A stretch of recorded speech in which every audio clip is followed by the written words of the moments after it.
Hi guys! So, good morning sa inyo. Panibagong araw, panibagong vlog na naman. So, ayun nga guys, 5 AM pa lang na umaga dito. Tapos naisipan ko nga kumain ng pancake sa McDo. Actually, kagabi pa ako nagkikrave dito eh. Tapos sabi ko, sabay na tayo kay daddy, palabas na siya. At may biyahe nga ang aking butihing Diyosawa. So, ito nga guys, sinabay lang naman niya kami hanggang McDo. Malapit ka naman yung McDo dito sa amin kung mapapansin nyo. Ayan, paglabas namin ng subdivision, matatanaw nyo na agad yung logo na letter M, char. Yung M na maraming ibig sabihin. So ayan nga guys, nakita nyo, maraming ibig sabihin yan. Pwedeng mahal, minahal, at may wala sakit, char lang. So ayun na nga guys, pababaan na kami dyan dahil nandito na kami sa McDo. Ang problema, itong anak ko ayaw sumama sa akin. Sasama daw siya kay daddy sa biyahe. Sabi naman ni daddy niya, saglit lang ako anak, sumama ka na kay mama. At ayun, awa ng Diyos, naka-order na rin kami at hindi ko na nga na-video dahil na nandito na kami sa loob ng McDo. Ang kulit-kulit na kasi ni Sai. Kasi guys, kaya po talaga siya napababa ng sasakyahin dahil sabi ko may laruan dun sa McDo. So, syempre, alam nyo na, bata.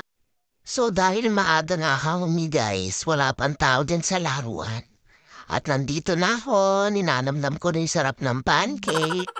Kagabi ko pa to iniisip guys, parang naglalaway ako na hindi maintindihan. Ganun yata talaga yung feeling ng buntis. Kasi kay Sai, hindi ko naman siya masyadong na-feel dahil parang di naman ako naglili pagdating sa pagkain. So, ito na nga. At syempre habang kumakain ng lola niyo, sinisilip ko pa rin yung anak ko kaya dito ako kumain sa tabi niya. Para nakikita ako rin siya guys habang ninanamnam ko yung pancake. At ayan na nga guys, kung napapansin niya may kasama na siya naglalaro. Yan, Sander, taga sa amin yan. Diligpit ko lang ng bahagya itong aking kinainan tapos lumipat na ako ng pwesto para makita ko yung ginagawa ni Sai. So dito nga guys, shout out muna sa McDo Kamarin, kakalilis lang ng playground. Si Simon ang ngungulit, gusto ko doon.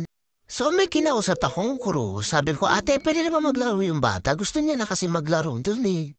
Kasi sa sobrang aga namin guys, nakapatay pa talaga yung ilaw dyan sa park na yan. Sabi ni ate, wait lang mama, itatanong ko lang po. So maya bumalik siya, sabi niya, ma'am okay lang ba, pwede namang maglaro, kaya lang walang aircon. Sabi ko okay lang kasi nasa isip ko naman maaga naman guys, tsaka malamig na yung panahon. Tsaka syempre business is business, hindi pa naman ganun karami ang tao, syempre maisip mo din yung bill nila. Kahit paano gusto rin namang makatipid, pero nakakatuwa dito, binuksan na nila yung aircon, kahit na yung sinabi niya sa akin na hindi pa pwede. So sabi ko na lang, ate thank you so much ha, kasi sabi ko maglalaro lang yung anak ko pero binuksan niyo yung aircon. So ayun na nga guys, nakikita niyo si Simon, kalaro niya si Sander. Yung bata niya ang taga sa amin. Actually kumakain ako tapos nakita ko siya dun sa may dulo. Nagulat niya ako kasi yung pwesto niya wala pang ilaw pero nandun siya, sabi ko Sander bakit nandyan ka? Sabi niya magpa-parking ako eh. Sabi ko ha anong parking? Mag-a-assist nang magpa-park ng sasakyan pala yung tinutukoy niya.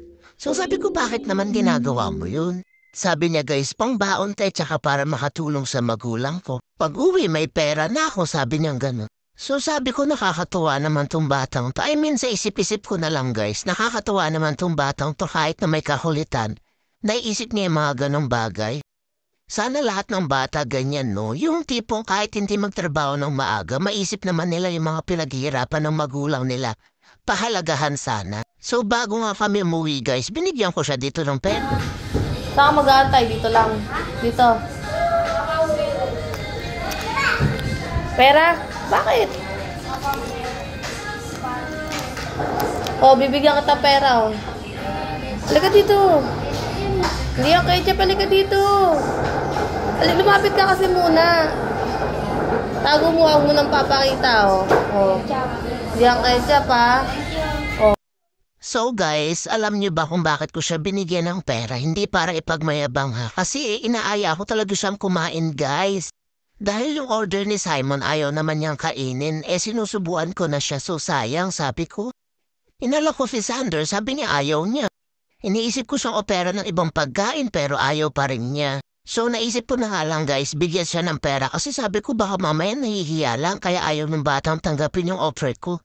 So nung tinanggap na niya nga guys, umuwi na rin naman kami ni Colette dahil ang tagal-tagal na namin sa McDo, mag-iisang oras na kami mahigit. Sabi ko magpaalam na siya kay Kuya Sander. At ayan na naman ang aking anak, nakuha na naman niya yung gusto niya kaya iniwan niya na naman ako guys. Nakita niya naman, madaling-madaling umuwi, Diyos ko parang walang mamang kasama. So yun lang guys, bye-bye!